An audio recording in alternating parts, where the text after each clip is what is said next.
Hi everyone. NEET 2025 में जो हुआ सो हुआ। नीट की फिजिक्स को लेकर के बच्चे बहुत परेशान हैं। डेफिनेटली पेपर बहुत टफ था। There is know if no but no doubt about that. बच्चे हाईएस्ट 110 120 भी अगर ले आ रहे तो यार सैल्यूट है तुमको, बिकॉज उस टाइम फ्रेम में ऐसे क्वेश्चंस को डील करना, और मैं तो कहता हूँ तुम तीनों सब्जेक्ट डील करते हो। हम यहाँ तीनों सब्जेक्ट इतने सारे टीचर्स मिल करके भी 3.5 घंटे का एनालिसिस बनाए। एनीवेज हम क्योंकि एक के आंसर की देने जा रहे थे, लेकिन हाँ it was time consuming, it was challenging and no doubt you faced a lot. ठीक है, पेपर देते वक्त काफ़ी हताश निराश भी हुए होंगे, लेकिन हम मुद्दे की बात करते हैं because there should be a way forward. We should not stick to one thing that has happened, है ना। ऑलवेज मूविंग अहेड वाला एटीट्यूड रखना चाहिए।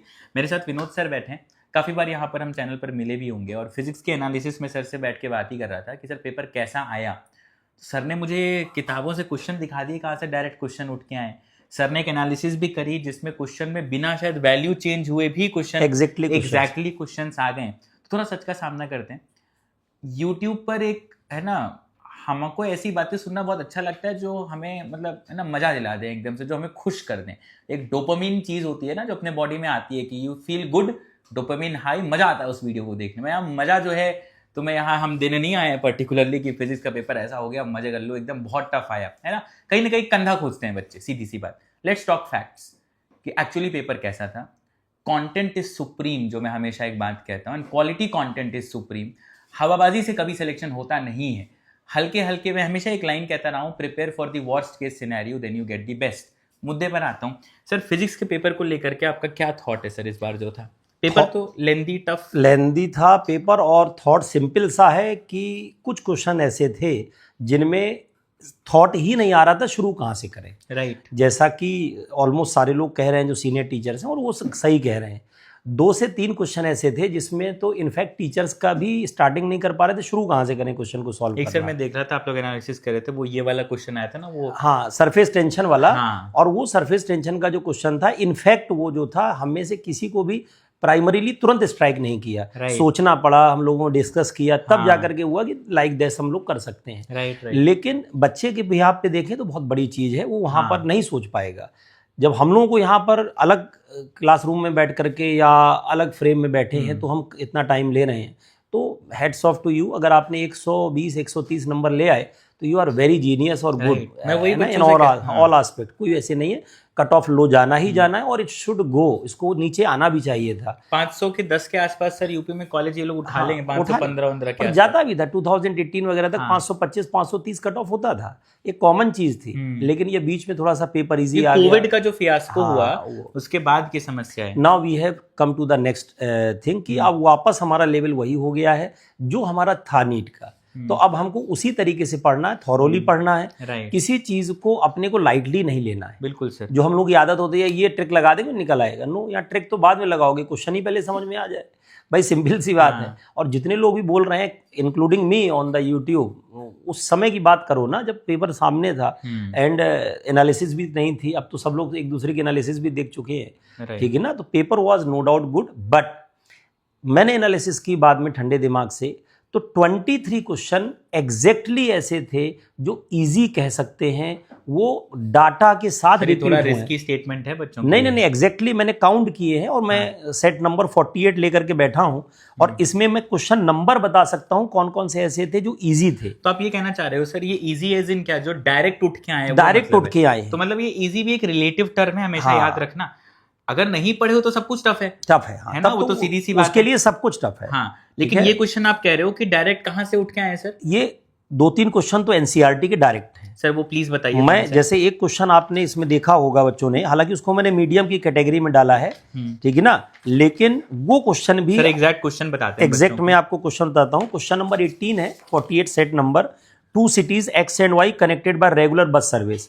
अगर किसी के पास ओल्ड एनसीईआरटी हो, आज जाकर के देखिएगा, motion in one straight line में 17 नंबर का क्वेश्चन है। अ cyclist is moving from station A to B, बस रेगुलर सर्विस है। क्या वही डेटा तो बदला हुआ है नो डाउट, तभी मैंने इसको मीडियम में डाला है, इजी में नहीं डाला है। लेकिन that is exactly NCERT question number 17, old NCERT. Because नई एनसीईआरटी में क्वेश्चंस को डिलीट किए हैं, तो मुझे एग्जैक्टली याद भी नहीं कि वो क्वेश्चन है कि नहीं। और सर क्या क्वेश्चन है? हाँ, देखो ये भी मीडियम और इजी है, लेकिन हाँ ये पहले किए होते तब है हाँ, है ना।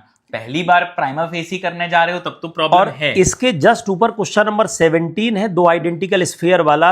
इस क्वेश्चन को मैं बता रहा हूं, कुमार मित्तल नूतन आती क्लास 12th में, आप जाके चेक कर लीजिएगा। 3F/8 आंसर है और ये जेई मेंस में आ चुका है, पुराना AIPMT वगैरह में भी आ चुका मतलब है। ये PYQ है। PYQ है एग्जैक्टली। और PYQ इस टाइप का नहीं है, लगभग हर एग्जाम में आया है। अच्छा। एक PYQ होता है किसी एक एग्जाम में आ जाए, एक होता है जो सब में आया है। तो ये आंसर ऑलमोस्ट सबको याद होना चाहिए।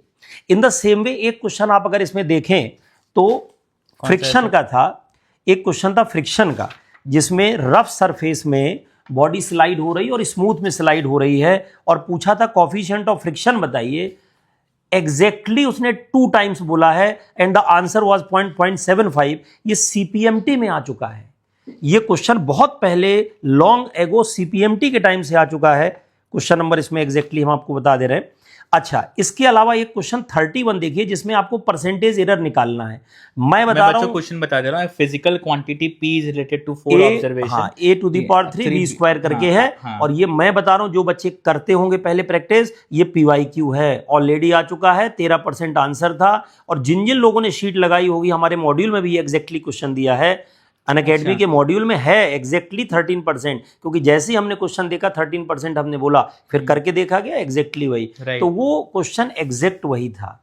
और सर कुछ क्वेश्चंस बताइए। हाँ, अब ये मैं वो क्वेश्चंस बता रहा हूँ जो इजी थे, आप जिनको टारगेट कर सकते थे, लेकिन उस समय इतना पैनिक होता है बच्चे को, प्रेशर भी तो है सर, बहुत प्रेशर होता है, वो मैं समझ सकता हूँ, तभी मैं 120-130 नंबर बोल रहा हूँ। तो आप देखिए, वो भी हाईएस्ट बोल रहे हैं हम लोग, ये नहीं कि हाँ दिस इज, हाँ ठीक है, मैं तो 90, 80, 60। अब जैसे क्वेश्चन 39 है, बॉडी का वेट 48 न्यूटन है अर्थ की सरफेस पर, 1/3 रेडियस हाइट है, कितना होगा? G' = G करके R/R+H का होल। सिंपल क्वेश्चन है, हाइट के साथ G बदलता है। तो ये भी कहीं रिपीट है क्या सर? रिपीट का एग्जैक्टली फॉर्मूला बेस्ड क्वेश्चन है, इसमें अपने को कुछ करना नहीं है। In the same way polarization का क्वेश्चन आया था, एग्जैक्टली रिफ्रैक्टिव इंडेक्स √3 दिया है, और लॉ ऑफ ब्रूस्टर्स लॉ लगाना अपने को, सीधे एंगल 60 डिग्री आ जाएगा। उसमें कुछ भी नहीं सोचना है, डायरेक्ट फैक्ट है, कुछ भी कैलकुलेशन भी नहीं आपको करनी, क्योंकि एग्जैक्टली 1.73 आपको रिफ्रैक्टिव इंडेक्स दिया है और √3 होता है और 60 डिग्री एंगल आएगा। Anyone can solve it directly. अच्छा, एक चीज सर, मैं एक सवाल इस पे ऐड करता हूं सर, ये अगर मैं जेई मेन से डिफिकल्टी इसको देखूं, नो डाउट जेई मेंस का जो इस बार का हुआ है, उसके कंपैरिजन में ये कई गुना हार्ड था। उसके कंपैरिजन में कई गुना हार्ड था ये पेपर। तो मेरी समझ से बच्चों से, और ये शायद टीचर से भी हुआ है कि मतलब हमने तो यहाँ कभी नहीं कहा कि हल्का हल्का प्रैक्टिस करो, लेकिन मेंस का लेवल देखने के बाद टीचर्स ने, कोई कुछ भी कहे, सारे टीचर्स यही मान के चल रहे थे कि नीट में इतना कठिन पेपर नहीं आता है, आप बेसिक पे रहिए, ये करिए वो करिए, लेकिन एग्जैक्टली वो हम लोगों की भूल थी सबकी, ठीक है ना। और आपकी भी भूल थी कि आप उस चीज को टच ही नहीं करना चाहते थे जो थोड़ा टेक्निकल थी, आप भी उस चीज से अवॉइड करते थे। आपको भी आदत पड़ गई थी कि नहीं, फॉर्मूला बेस्ड कोई क्वेश्चन आ जाए, ट्रिक मिल जाए। ट्रिक हर जगह नहीं लगती है। तो आपने ये जो क्वेश्चंस थे आपने करवाए थे क्लासरूम में? यस, एग्जैक्टली कई क्वेश्चन है जिनकी डाटा नहीं चेंज हुए हैं। अच्छा, लेकिन डाटा भी नहीं चेंज हुए हैं। जैसे एक क्वेश्चन ये देखिए, 3 रॉड का आया था, हीट का था, है ना। बच्चों को मैं ऐसे दिखा देता हूं, ये वाला क्वेश्चन है 2K K और 2K कंडक्टिविटी है वाला ना, ये 3 आइडेंटिकल हीट वाला क्वेश्चन वाला।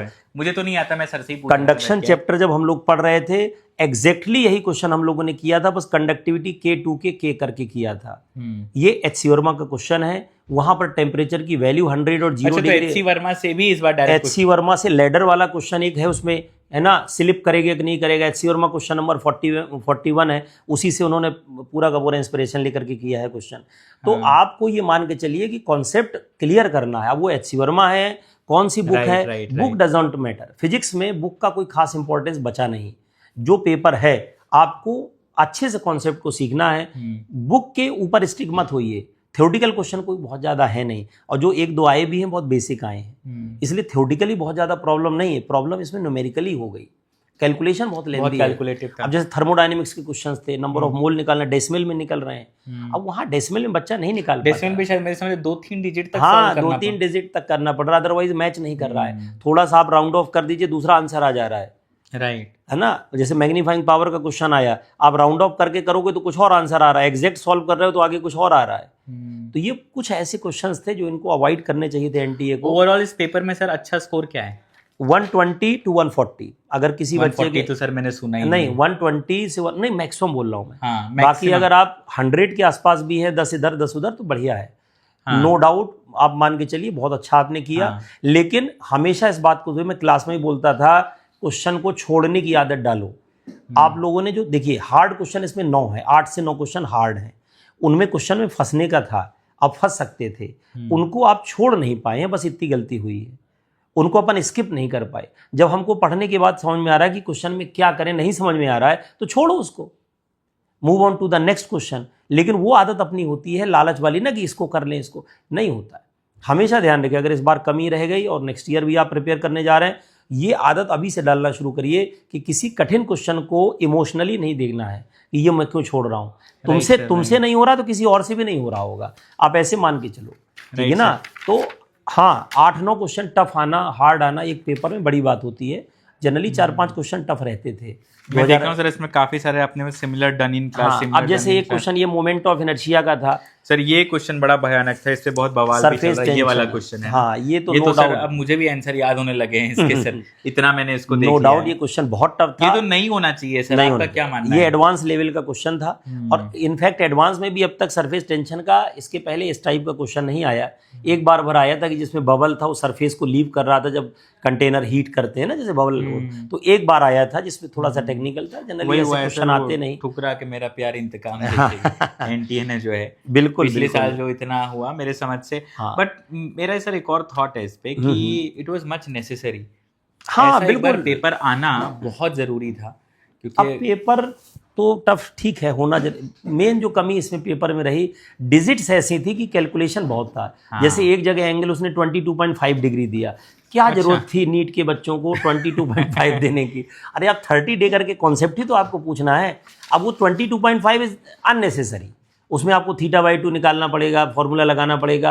अच्छा ऐसा कोई भी क्वेश्चन मेरी समझ से नहीं था जो एक लाइन में बन जाए। नहीं एक लाइन वाले के थे, बहुत सारे थे। ठीक है, मैंने 23 क्वेश्चन निकाले, वो इजी वाले थे और ये वही क्वेश्चन थे। खतरनाक स्टेटमेंट है सर, बच्चे डांट देंगे। 23 क्वेश्चन नहीं, डांटना बच्चों का तो प्यार डांट सब एक ही है। लेकिन मेरा मानना था एक क्वेश्चन तो एग्जैक्टली इंडक्शन का मॉड्यूल का है। फैक्ट तो मैं ये बताता हूँ ना, हम हमेशा वो सुनना चाहते हैं जो हमें अच्छा लगता है, इसलिए हम यहाँ पर बैठ के वो बता रहे हैं जो सही में है ना।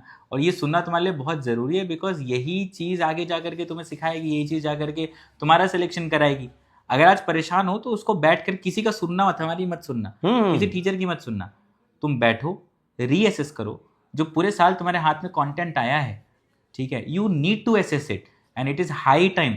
मैं सिर्फ बच्चों को नहीं कर रहा हूँ, मैं टीचर से भी एक बात कह रहा हूँ, ये एक ओपन कॉन्वर्सेशन है कि एवरीवन नीड्स टू रीअसेस कि क्या जो कंटेंट डिलीवरी थी एग्जैक्टली वही रेप्लिकेट हो रहा है पेपर में कि नहीं हो रहा है। Then everyone needs to solve this because future is at stake, है ना। लाखों बच्चे पेपर दे रहे हैं और ज्यादा स्ट्रेस मतलब 500 के आसपास हो, रिलैक्स करो। कट ऑफ 500 के आसपास ना कॉलेज मिल जाएगा तुमको, आराम से मिल जाएगा, आराम से मिल जाएगा। 500 के नियर अबाउट अगर आपका तो यू आर सेफ, हमारे हिसाब से। हाँ बस भाई फाइनल। कल मैंने बच्चों को एक स्टेट वाइज एनालिसिस भी दी है, तो ठीक था बिल्कुल, है ना 2000। तो I hope this is done sir. और बेस्ट विशेष यार। अब तुम्हारे सामने एक फिजिक्स के एक सच का सामना रखना बहुत जरूरी था।